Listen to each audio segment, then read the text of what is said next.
দেখুন form fill আপের ক্ষেত্রে এসআইআর এর ফর্ম ফিল আপের ক্ষেত্রে একটা জিনিস দেখাচ্ছি। দেখুন এখানে এই যে ছেলেটা, এর নাম হচ্ছে বিকাশ হালদার। এর বাবার নাম কোনো কারণে নেই, মায়ের নাম নেই, কিন্তু মায়ের বাবার নাম অর্থাৎ গ্র্যান্ড প্যারেন্টস তার নাম আছে বিকাশ। এটা দেখা যাচ্ছে বিকাশটা, বিকাশের দাদু মায়ের বাবার নাম হলো সুখরঞ্জন হালদার।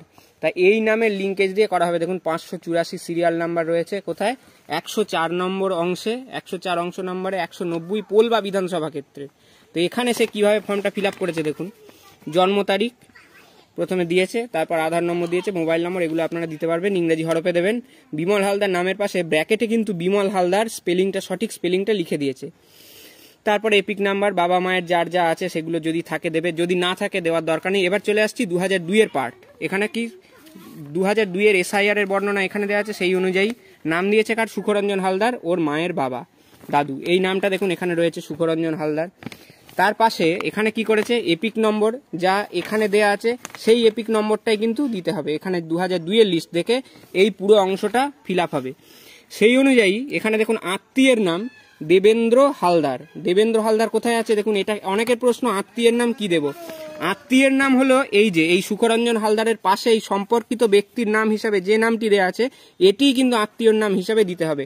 এবং তার পাশে পরে যে দেখবেন সম্পর্কের একটা ঘর আছে, এই যে সম্পর্ক লেখা আছে, এই সম্পর্ক কি, পিতা, এইটাই এখানে লিখতে হবে, অন্য কিছু নয়। এখানে ইলেক্টর বিকাশ হালদারের সঙ্গে সুখরঞ্জন হালদারের সম্পর্ক এখানে লেখার দরকার নেই। এটা হলো এই সুখরঞ্জন হালদারের সঙ্গে দেবেন্দ্র হালদারের কি সম্পর্ক, সেটা 2002 এর লিস্টে লেখা আছে। যেটা 2002 এর লিস্টে লেখা আছে ঠিক সেইটাই হুবহু এখানে কিন্তু টুকে দিতে হবে, এখানে এই লিস্ট অনুযায়ী সবটা। এবার কি আসবো, এবার এই ইলেক্টরের সঙ্গে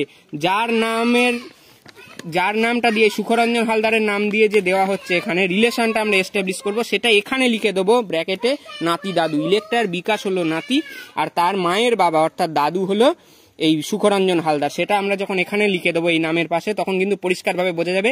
এবং যিনি বিএলও ওটা যখন তিনি আপলোড করবেন সেটা নির্ভুলভাবেই করতে সমর্থ হবেন। আর বাকি কথাগুলো যেখানে যেখানে জেলা, এখানে হুগলি আছে, কোনো সমস্যা নেই। অনেকে বলছেন বর্ধমান, পূর্ব বর্ধমান লিখুন, ওখানে ড্রপ ডাউন মেনুতে যা আসবে সেটাই ইনপুট করে দেবেন বিএলওরা নির্ভুলভাবে, সে বিষয়ে আপনারা নিশ্চিত থাকুন। আর বিধানসভা ক্ষেত্রের নম্বর এর আগেও একবার দেখালাম, এই যে এই জায়গায় দেওয়া আছে বিধানসভা ক্ষেত্রের নম্বর, অংশ নম্বর, নির্ভুলভাবে লিখবেন, ইংরাজি হরফেই লিখবেন, কোনো সমস্যা নেই। ধন্যবাদ।